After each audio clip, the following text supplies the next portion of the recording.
So with week 11 games all done, the power ranking calculations are in. There's a few pretty familiar names in certain positions, but for the most part, the teams that move, nobody's kind of jumping 4 spots this time, so pretty happy with the way they look. Let's get through them. 15.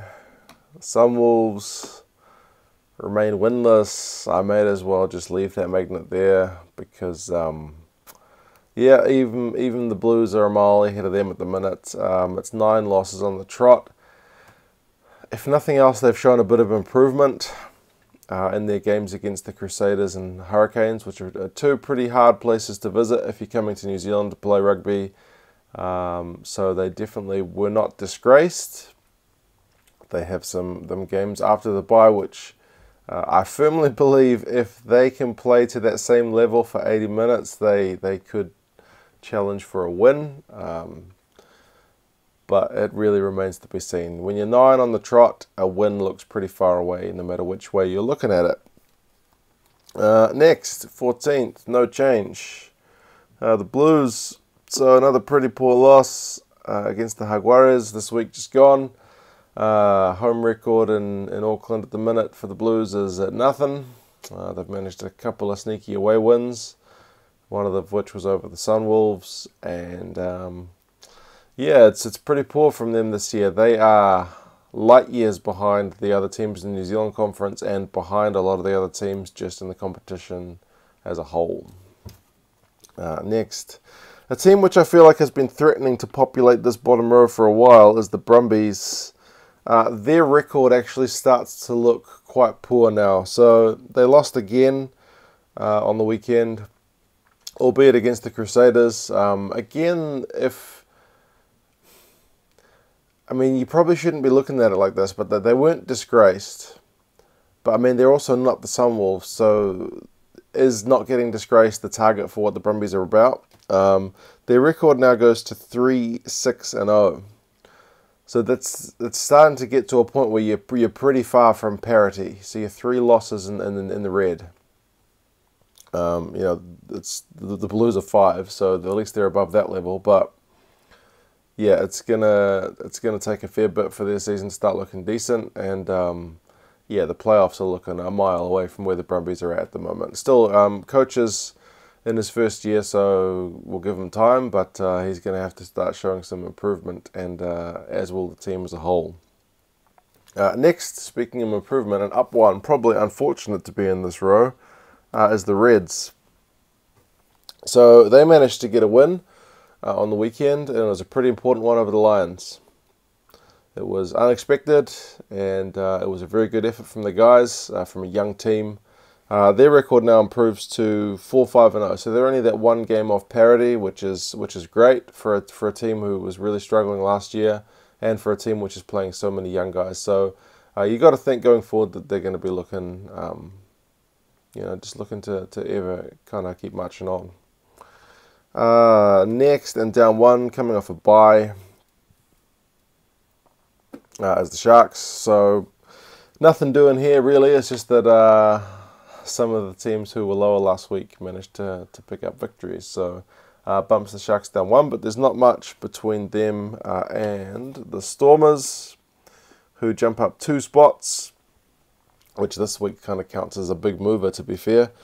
Their home record's really good. They're unbeaten at home, but they also cannot win a game away from home to save their lives. So record is 4-6-0.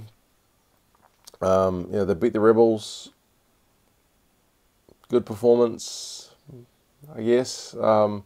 But it needs to keep going with the Stormers because they keep only winning at home, and it's a little bit patchy. So I guess that's reflected in their position on the table and on these power rankings.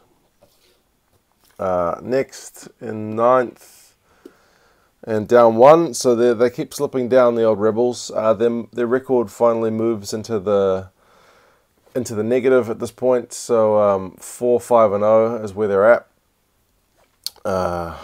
It's a long time ago that they were kind of high flying with only 1 loss, in the top row. Yeah, I guess a bit of a reality check that the team's perhaps not what we thought they were.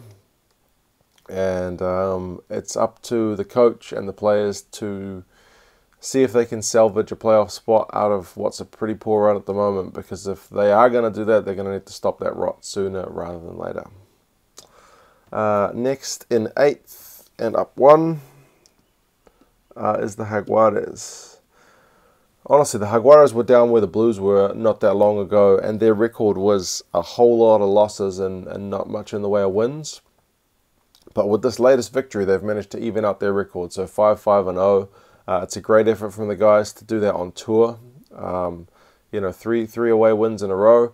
They've got a chance to make it 4. It's going to be difficult for them against the Chiefs, but they're starting to play the kind of rugby that we know they can, and they've now got that mental block out of the way that they've won in New Zealand. So yeah, we'll see how they go. Encouraging signs, and long may it continue. Next, despite having a loss, the Bulls remain in 7th, just. Jaguares almost pipped them, but not quite. Their record's actually slightly in the negative, but having played a game less, so 4-5-0. Pretty heartbreaking loss against a pretty good Highlanders team on the weekend, so not much to kind of anchor them down, like to pull them down after that performance, because it was a good effort, but not quite enough to get over the line. So kind of like the Reds, it's a sign that we know that this team's getting better. It's a young team, and if you're a fan of that team, you've got to be looking to the future with some optimism for sure. Next, the Tars stay the same after a bye. So their record's still pretty good, honestly. 5 wins, 1 loss, 1 draw. Or is it? No, 5 wins, 2 losses, 1 draw. It's still well in kind of positive territory, but they've got a looming cloud of 4 New Zealand clashes coming up. Although one of them against the Blues, so I'm not sure if that counts as a New Zealand team anymore. We'll see. But yeah, their record may be in for a bit of a hit if they can't get over the line against the Kiwis. But for now, their record is still okay. Next, in 5th, a team whose record is starting to get back into that average territory again is the Lions. They're down 1 spot, 6 wins, 4 losses. It's not great from the Lions. Like, we want the Lions to be kind of, you know, 1 loss with 8 wins or something, you know, not just above 50-50. And they need to start stepping it up in all games, not just against the big boys, because we've seen them put in some pretty poor shifts this season against some of the lesser teams. In terms of getting a home playoff spot, I think they need to try and pick up as many points as they can, because if it comes down to playing a final or a semi-final home or away, we all know that the fact that you're at home makes a massive difference. So despite that they lost at home last year in the final, that's a whole other kettle of fish. I think the Lions just need to step it up. They've got 2 games in New Zealand, so we'll see how they go. Next, in 4th and down 1 is the Chiefs. Also coming off a bye, so there's nothing much they've done wrong here. It's just that these guys who had a game played fewer than them have played it and they've won.